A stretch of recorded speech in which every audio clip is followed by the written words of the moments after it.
Students, आज मैं आपको टीच कर रही हूँ टीचिंग ऑफ आर्ट्स।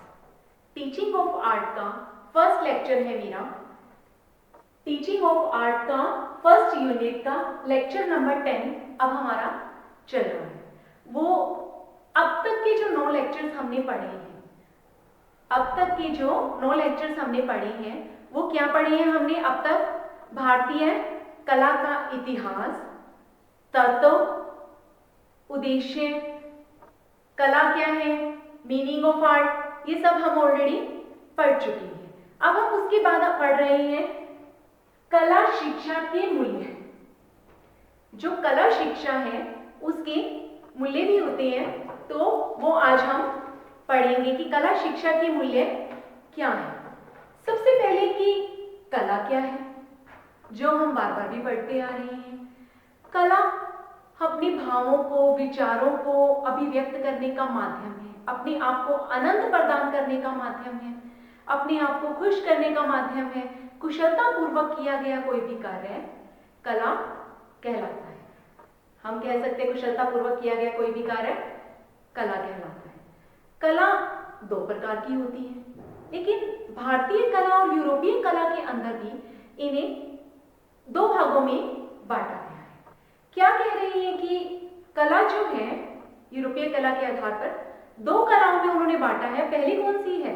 अब तक जब हम पढ़ रहे थे वो अलग अलग थी, अलग अलग जगह के हिसाब से उसे अलग अलग कलाओं में बांटा है। जैसे कि एक को नाम दे दिया कि विद्या और दूसरे को दे दिया उपविद्या। अब विद्या क्या है और उपविद्या क्या है? विद्या क्या है? विद्या के अंदर उन्होंने काव्य रूप को जोड़ लिया गया है और बाकी जो कलाएं हैं उसको किस रूप में जोड़ लिया गया है? ललित कलाओं में जोड़ लिया गया। लेकिन जब तक मानव, हम ये कह सकते हैं कि मानव कला के बिना अधूरा है, तो क्या मानव समाज के बिना अधूरा नहीं है? क्या मानव समाज के बिना अधूरा नहीं है? क्या मानव कला शिक्षा क्या है? जिस चीज की हम शिक्षा प्राप्त करते हैं, जो चीज हम सीखते हैं, चाहे गुरु के माध्यम से, माँ के माध्यम से, समाज के माध्यम से, अलग अलग माध्यम से जो हम शिक्षा ग्रहण करते हैं। पहले के टाइम में गुरुकुल हुआ करते थे। गुरुकुल के अंदर क्या होता था? जो भी हमारे गुरु होते थे वो हमें पढ़ाते थे, तो वो हमें शिक्षा प्रदान करते थे। अब इसका रूप स्कूल्स, कॉलेज, यूनिवर्सिटीज ये ले चुकी हैं और यहाँ ये कह सकते हैं कि सिर्फ एक यही शिक्षा प्राप्त करने का माध्यम है। शिक्षा प्राप्त करने के जो माध्यम है वो बहुत सारे हैं कि एक माँ जब बच्चा पैदा हुआ, माँ ने उसे बहुत कुछ सिखाया। क्या माँ ने उसे शिक्षा नहीं दी? समाज ने उसे बहुत कुछ सिखाया, क्या तब उसे शिक्षा नहीं मिली?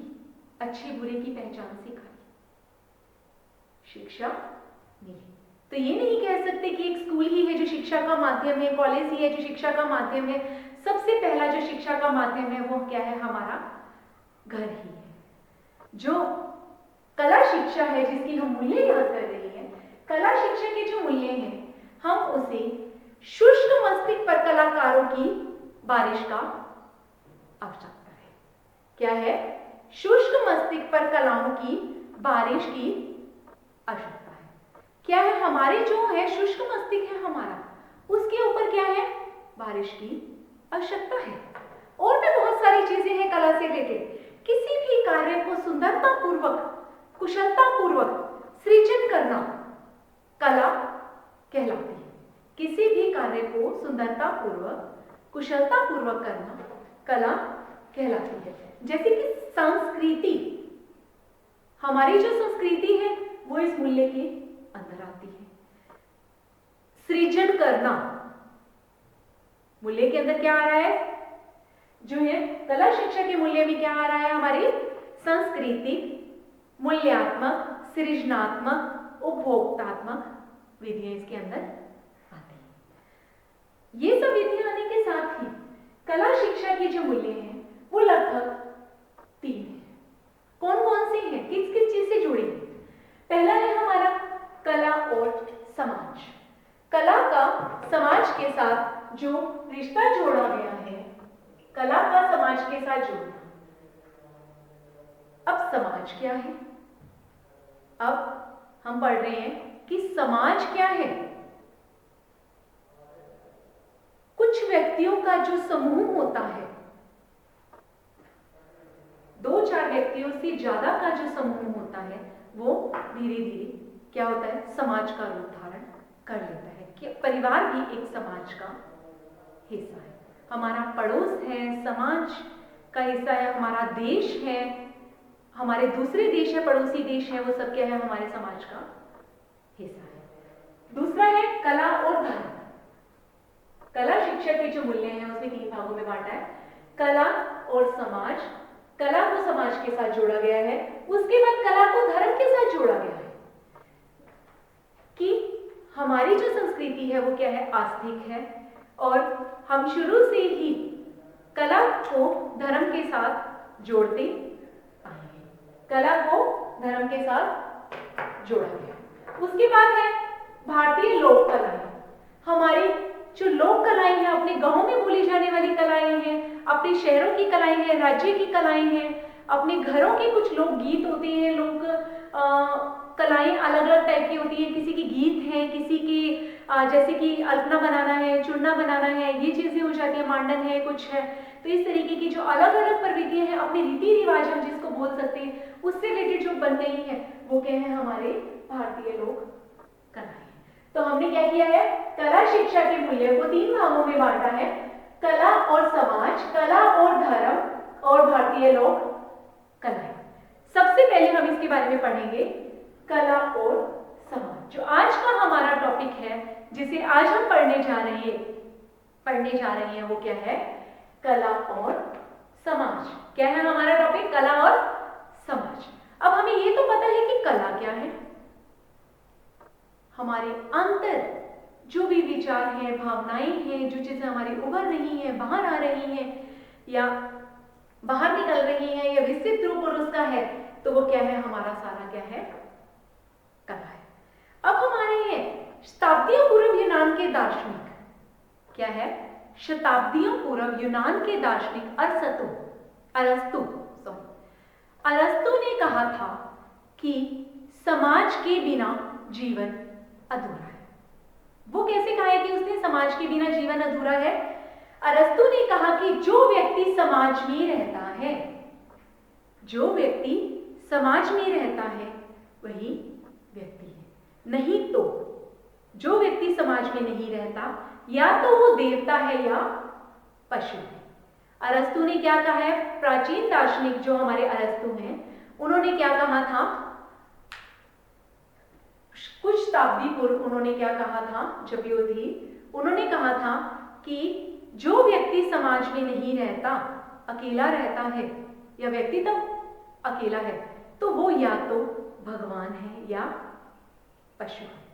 कि अकेला रहने वाला एक गॉड है, जिसे हम कह सकते हैं कि जो अकेला है, जिसने सृष्टि का रचयिता है, या पशु है जिसे मेल जोल का इतना नहीं पता है, समाज में रहने का नहीं पता है।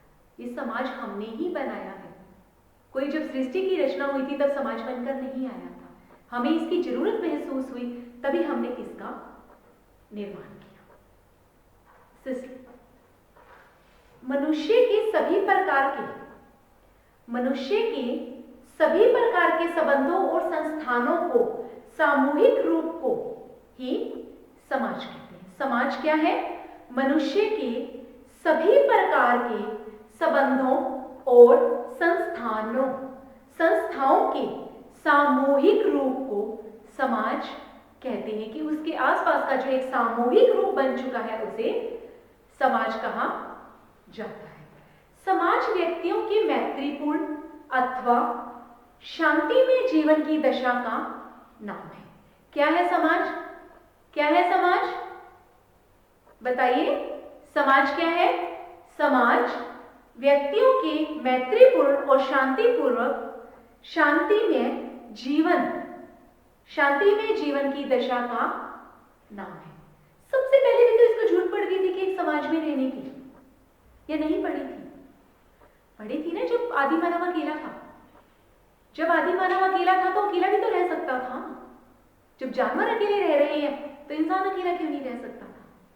उसे समूह में रहने की जरूरत क्यों पड़ी थी? अपने बचाव के लिए भी पड़ी थी, अपने बचाव के लिए भी पड़ी थी, अपने और कार्य के लिए भी पड़ी थी, और अपने आप को देखने के लिए भी उसको अपनी इसकी जरूरत पड़ी थी। तो बहुत चीज़ों के लिए उसको अपनी समूह में रहने की जरूरत पड़ी थी, अपने बचाव के लिए, जंगली जानवरों से बचने के लिए, और अपने बहुत सारे खाने पीने में भी हेल्प के लिए, कृषि के लिए, शिकार करने के लिए, इन सब चीज़ों के लिए क्या था, उसको समूह में रहने की जरूरत पड़ी थी। तो वो समाज के रूप में आ गया था। तो इसके बाद आ रहे हैं अब हम कला और समाज। इसको 4 वर्गों में बांटा गया है। कितने वर्गों में बांटा गया है? वर्ग जो है इसके 4 वर्गों में इसको बांटा गया है। किसमें बांटा गया है? 4 वर्गों में इसको बांटा गया है। कौन कौन से हैं वो 4 वर्ग? अखेट युग, चारागाह युग, कृषि युग, औद्योगिक युग। क्या है? अखेट युग सबसे पहले, फिर उसके बाद चारागाह युग, कृषि युग, औद्योगिक युग। लेकिन उससे भी पहले हम ये भी जानना चाहेंगे कि इसका नाम क्यों, मतलब इसकी जरूरत पड़ी थी, समाज की जरूरत हमें किस लिए पड़ी थी? देवी उत्पत्ति का सिद्धांत, कुछ सिद्धांत भी है इसकी, जैसे कि देवी उत्पत्ति का सिद्धांत। कुछ लोगों का मानना है कि इसके अनुसार समाज की रचना स्वयं ईश्वर ने ही की है। समाज की जो रचना है वो देवी उत्पत्ति का सिद्धांत माना गया है। क्यों माना गया है इसका सिद्धांत? क्योंकि इसका जो है वो, इसके अनुसार समाज की रचना स्वयं भगवान ने ही की है। फिर इसके बाद आ जाता है सामाजिक समझौतों का सिद्धांत। सामाजिक समझौते क्या थे? सामाजिक समझौते वही थे जो मैंने अभी आपको बताए हैं कि आपस में मिलजुल कर रहना, आपस में एक दूसरे की जरूरतों को पूरा करना, अपने आप का बचाव करना। तो ये था सामाजिक। मनुष्य पारस्परिक समझौतों से ही आगे की ओर बढ़ा, तो शायद इस कारण से इसका निर्माण हुआ हो। या मात्रिक सिद्धांत भी हो सकता है। क्यों मात्रिक सिद्धांत हो सकता है? समाज का निर्माण ऐसे परिवारों के अंदर हुआ जहां पर माता प्रधान हुआ करती थी, जहां पर माता को प्रधान माना जाता था। माता को प्रधान क्यों माना जाता है? कि माता क्यों माना जाता था उस टाइम पे? माता जनक जननी है, कि जन्म देने वाली है। इसी तरीके से इसे कुछ लोगों ने इसे पैतृक सिद्धांत भी इसका मान लिया है। पैतृक सिद्धांत किस हिसाब से माना है इसको? पैतृक सिद्धांत किस हिसाब से माना है? पैतृक सिद्धांत के अंदर आ जाता है कि कुछ जगह पर क्या था, पुरुष प्रधान देश हुआ करते थे, लड़ाइयों में हुआ करते थे या कुछ भी था तो पुरुष को प्रधानता मिलती थी, तो मुखिया जो होता था वो पुरुष होता था, तो इसीलिए पुरुष प्रधान भी मान लिया जाता था। विकासवादी सिद्धांत के हिसाब से भी समाज का निर्माण हुआ है। विकासवादी सिद्धांत के अनुसार समाज का निर्माण कैसे हो? जैसे जैसे हमारी सृष्टि पर विकास होता चला गया, पहले छोटे समूह में रहना शुरू किया, जब जंगली गुफाओं के अंदर उसने चित्र बनाए, फिर थोड़ा आगे की तरफ विकास हुआ, चारागाह युग पे पहुंचा, फिर जैसे उसने कृषि करनी शुरू की, औद्योगिक युगों में आया, इसी तरीके से वो आगे की ओर बढ़ता चला गया और समाज का निर्माण आगे की ओर हमारा बढ़ता चला गया। तो इसी तरीके से हम इसको, जब वर्गों के हिसाब से सिद्धांतों के जो हुआ, हमारे सिद्धांत इसलिए बने थे, जब वर्गों के हिसाब से हमारा आता है तो हम इसको 4 वर्गों में बांटते हैं। वर्ग इसके कितने हैं? 4। वर्ग इसके कितने हैं? 4 वर्गों में बांटते हैं। 4 वर्गों में इसको बांटा है। आखेट युग, पहला है आखेट युग, दूसरा है चारागाह युग, तीसरा है कृषि युग, चौथा है औद्योगिक युग। वो कैसे है अब हम इसके बारे में पढ़ेंगे। आखेट युग के समय में समाज की क्या जरूरत पड़ गई थी हमें? आखेट युग के समय में समाज की हमें क्या जरूरत पड़ गई थी? आखेट युग। आखेट युग कब था? आदि मानव के समय को आखेट युग कहते थे, जब जंगली जानवरों के साथ शिकार किया जाता था, उस समय के युग को आखेट युग कहा जाता है। मतलब 5000 से 3 लाख ईस्वी पूर्व युग को आखेट युग कहा जाता है। और उसके बने चित्र हमें मिल चुके हैं, जो हम पाषाण युग के अंदर पढ़ भी चुकी है। प्रागैतिहासिक काल के अंदर हमने पाषाण युग के अंदर पढ़ा था, पूर्व पाषाण काल के अंदर, कि इस समय के अंदर हमें क्या मिले हैं, चित्र मिले हैं। उन चित्रों के अंदर क्या मिला है, वो जो चित्र मिले हैं उसमें समूह में चित्र भी दिखाए गए हैं। चित्र समूह में बने हुए दिखाई गए हैं कि दो व्यक्ति खड़े हैं, लाइनें बनी हुई, लाइनें खींची हुई से चित्र बने हुए हैं कि दो व्यक्ति खड़े हुए हैं या चार व्यक्ति खड़े हुए हैं, झुंड में भी रह रहे हैं। इस तरीके के ये युग दिखाई गए हैं, जो हमें उनकी चट्टानों की दीवारों के ऊपर बने हुए चित्रों से हमें पता चलता है कि इस समय में पहले व्यक्ति अकेला था, लेकिन युद्ध करने के लिए, खेत करने के लिए, आगे की तरफ बढ़ने के लिए उसने इस तरफ आगे की तरफ बढ़ा। उसके बाद आ जाता है चारा युग। अब चारा युग क्या है? आखेट युग के बाद का समय। आखेट युग की सभ्यता, आखेट युग की सभ्यता जब पशुओं के साथ शिकार करने में थी, तो इस समय में इन्होंने पशुओं का पालन करना भी सीख लिया था ना। सबसे पहले किसका पालतू पशु बनाया था उन्होंने? सबसे पहले उन्होंने कुत्ते को अपना पालतू पशु बनाया। उसके बाद चारा युग के चारे से कि पशुओं को पालना सीख लिया था, कि घरेलू रूप में पालना, एक समूह में रहना। जब वो जानवरों को देखते थे कि वो समूह में रह सकते हैं, इकट्ठे रहते हैं या कुछ भी है, पशुओं से ही उन्होंने, इंसानों ने आगे की ओर बढ़े और उनको पालना सीखा और समूह, अपने समूह का जो रूप था वो थोड़ा सा बड़ा किया। कि पहले क्या था, 10-12 लोगों का एक समूह बनाते थे जिसमें रहते थे। उसके बाद उन्होंने क्या किया था, थोड़ा सा समूह को बड़ा किया और उसमें 25-30 लोग, 40-50 लोग तक के समूह में रहना शुरू किया। ये हमें इसके अंदर भी मिले जो चित्र हमें मिलते हैं, वो भी कुछ लाइनें खींचकर ही बने हुए हमें मिले हैं। और इस समय के अंदर कुछ हमें, इस समय में क्या था, परिवारों का निर्माण भी हो चुका था।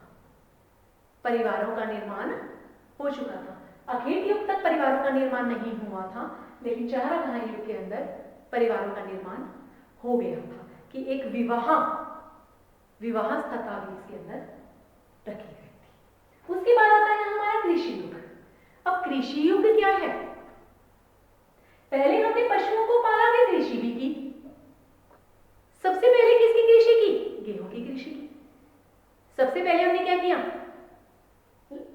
चारागाह, पशुओं को पाला, फिर हमने कृषि करनी शुरू कर दी।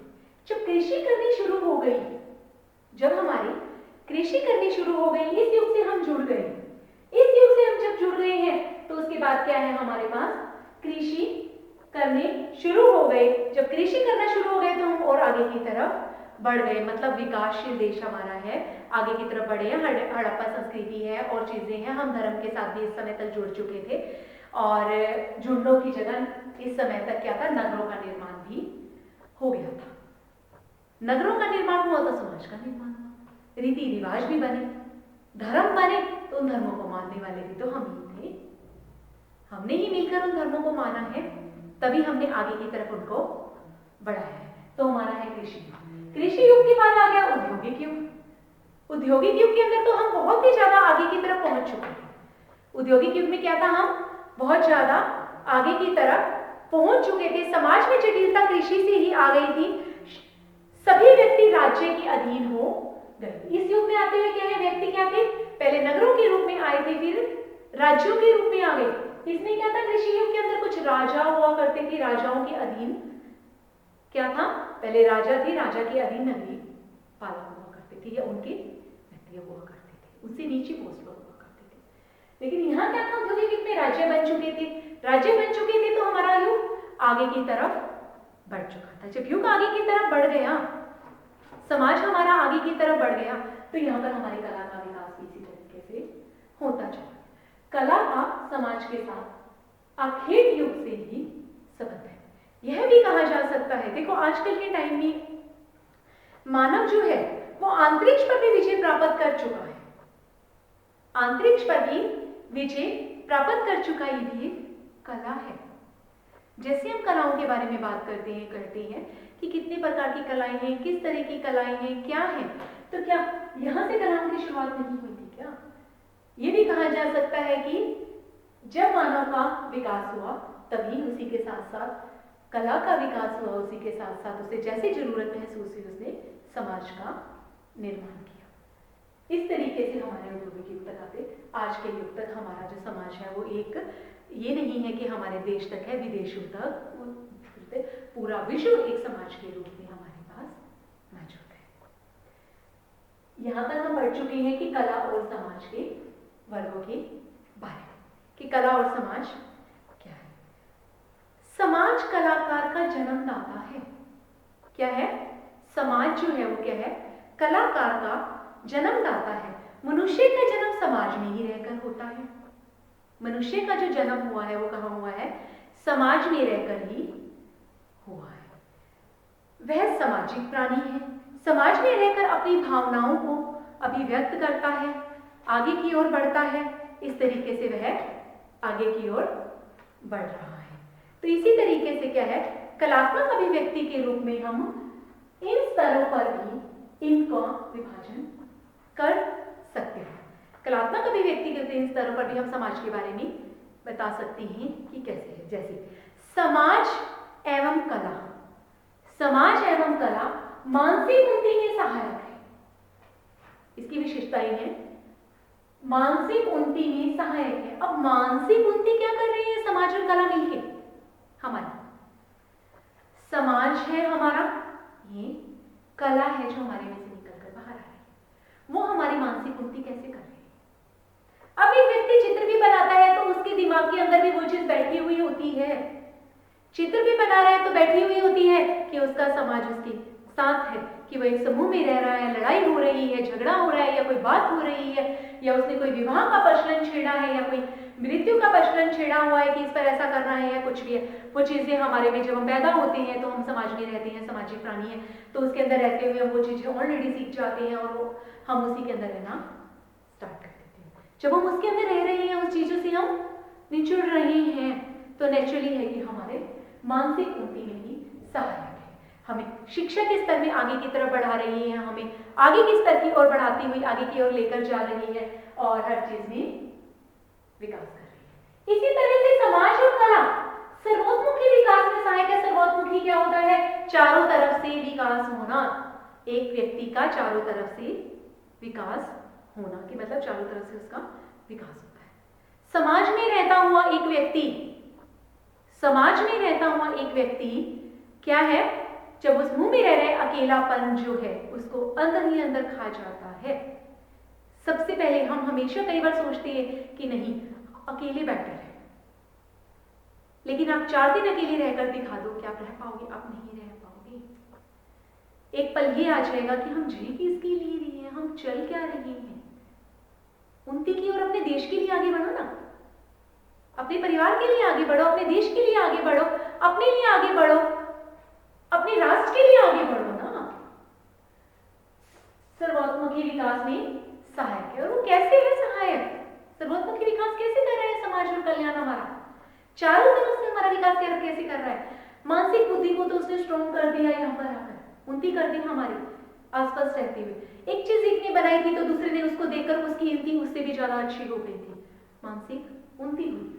चारों तरफ से भी उसी तरीके से विकास हुआ। जब समाज में रह रही थी तो हमारा ये नहीं है कि हमारा सिर्फ किसी एक चीज का विकास होगा। एक इंसान दूसरे इंसान से जुड़ा हुआ है। क्या वो खुद फसल भी बो सकता है? क्या एक इंसान इतना सब कर सकता है कि वो फसल भी खुद बोले, हर काम खुद कर ले, हर चीज खुद कर ले? तो वो नहीं कर सकता। समूह में रहकर ही वो सारा काम कर सकता है। स्वाभाविक मानवीय शक्तियों का विकास होता है। जो उसके अंदर मानवीय शक्तियां जो हमारे अंदर महसूस होती हैं, हमारे अंदर छुपी हुई होती हैं, आंतरिक शक्तियां जो हमारे अंदर है, उसका विकास करने में भी समाज हमारी मदद करता है। हमारे पास कलर नहीं है, हमारे पास पेंट नहीं है, हमारे पास ब्रश नहीं है, हमारे अंदर जो छुपा हुआ है उसको करने के लिए हमारे पास मीडियम नहीं है, कोई बताने वाला नहीं है, कोई सूचने वाला नहीं है, तो उसको उन्नत करने के लिए भी हमारे पास एक दूसरे को देखकर ही हम आगे की तरफ बढ़ते हैं। इसी तरीके से समाज साध्य तथा व्यक्ति उसका साधन, ये चीज को समझ नहीं आता। पहला है हमारा समाज साध्य है तथा व्यक्ति उसका साधन है। हमारा जो समाज है वो प्रमुख है और व्यक्ति क्या है? उसका साधन है, उसके आगे छोटा है। दूसरा है हमारा पॉइंट, व्यक्ति साध्य है तथा समाज उसका साधन है। व्यक्ति साध्य है तथा समाज उसका साधन है। व्यक्ति पहले में तो हमने समाज को साध्य बना दिया और दूसरे में व्यक्ति को साध्य बना दिया। समाज साध्य है, कैसे साध्य है समाज हमारा? समाज साध्य है और व्यक्ति उसका साधन है। व्यक्ति का पूरा विकास चूंकि समाज में रहकर ही होता है। हमारा जो विकास हो रहा है, एक व्यक्ति का जो विकास हो रहा है, वो समाज में रहकर ही हो रहा है। बलिदान देता है एक व्यक्ति अपने समाज के लिए, अपने राष्ट्र के लिए, तो वो क्या होता है, अपनी जो होती है, अपनी परवाह नहीं करता और अपना बलिदान देने को तैयार होता है। तो हमें अपने व्यक्तित्व का, तो यहाँ पर क्या है, वह उसका साधन है। जब किसी भी हमें अपने परिवार के लिए, हमें अपने राष्ट्र के लिए, हमें अपने इसके लिए, जैसे युद्ध में हमें देनी होती है, बलि देनी होती है, कुछ भी होता है ऐसा, तो क्या होता है, वो अपनी लड़ाई जिस मकसद से चल रही है या युद्ध जिस मकसद से चल रहा है, वो उसी को ही क्या रखता है, समाज को साध्य रखता है और उसका साधन बनकर खुद नीचे हो जाता है। इसी तरीके से व्यक्ति साध्य है और समाज उसका साधन है। व्यक्ति साध्य, अपने आप को साध्य रखो, समाज तो पता नहीं क्या क्या बोलता रह जाता है। अपने आप को इतना भी मत दबाओ, अपने आप को इतना भी मत करो। अब समाज तो ये भी कह देगा कि तुम कुछ भी मत करो, कि तुम कुछ भी मत करो, कि आगे की तरफ मत बढ़ो। वो ये भी दबाने की कोशिश कर सकता है या वो ये भी कार्य कर सकता है। समाज की रचना अपने हितों की पूर्ति के लिए मनुष्य ने की है, लेकिन निर्माता होने के कारण व्यक्ति क्या है, व्यक्ति क्या है, निर्माता है। समाज का निर्माण करने वाला कौन है, एक व्यक्ति है। निर्माता होने के कारण वह उस समाज को दबा भी सकता है, उसको पीछे की तरफ करके उसे आगे भी बढ़ सकता है। तो इसी तरीके से क्या है, व्यक्ति साध्य है तथा समाज उसका साधन, लेकिन यहाँ डिपेंड करता है कि कब किस चीज के को साधन बनाना है और किस चीज को साध्य बनाना है। आज हमने जो पढ़ा है वो क्या पढ़ा है, हमने कला शिक्षा के मूल्यों में से एक पॉइंट हमने पढ़ा है कला और समाज। कला शिक्षा के मूल्य हम पढ़ रहे हैं, जिसमें से हमने फर्स्ट पॉइंट इसका पढ़ा है कला और समाज। कला और समाज के बारे में आज हमने पढ़ा है। कल हम इसके आगे के बारे में पढ़ेंगे, कला और धर्म और भारतीय लोक कलाओं के बारे में हम कल पढ़ेंगे। तो आज के लिए इतना काफी है। Have a nice day.